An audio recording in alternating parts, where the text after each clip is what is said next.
अस्सलाम वालेकुम नाज़रीन, मैं सरदार कमाल तो तुसीं वेख रहे हो सरदार कमाल ऑफिशियल चैनल। अज मैं जिस फनकार नाल तुहाडी मुलाकात करवाउण लगा बड़ा ही मतलब एहतराम करने वाला। अस्सलाम वालेकुम गुलफाम साहब जी। वालेकुम सलाम जी। बिस्मिल्लाह करा जी। सजणो ते बेलियो, माछियो ते तेलियो, लवारो ते कुबारो, सिखो ते सरदारो, तुहानू भी सलाम। उदों जी मैं मेलियां दे ते थिएटर ते काम करना सा जी। नहीं जिहड़े थिएटर मेलियां च हुंदे जी, मेलियां च जिहड़े थिएटर हुंदे सन ना जी, उन्हां के आलम लोहार साहब, जी आरफ जी लोहार साहब, बिल्कुल जी, बिल्कुल बिल्कुल उन्हां थिएटर च जी जी जी, कैसर के, भट्टी के जी, सारे जितने भी थिएटर सन। अच्छा नहीं यानी तुसीं हीरोइन बनदे सो?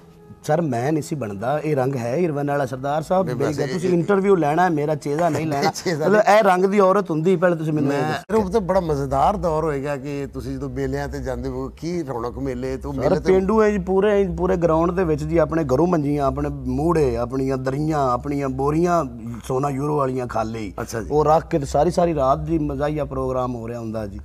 लंदन जाके भी पुछदे रहे थे सनमा चौक किथे थे? जी मैं उन्हां नूं पुछदा रहा, मैं साग मंगदा रहा जी उत्थे उन्हां कोलों। मैं कहा किते दोतियां गाजरां पईयां होण अच्छा जी, जी। काफ़ी सारा। पहली बार जो जहाज से बैठे थे लंदन गए थे की फीलिंग की सी तुहाडी उदों दी? पहले तो जी जहाज जदों चढ़िया ही है तो मैं कि मेरे ज़हन च एवें ही आ गया, मैं कोई नहीं तुहाडे एसी कोई नहीं ना इहदे टायर दी ना सड़क दी। ते पहले हुंदे सज्जण गुलाब दे फुੱਲ दी मान।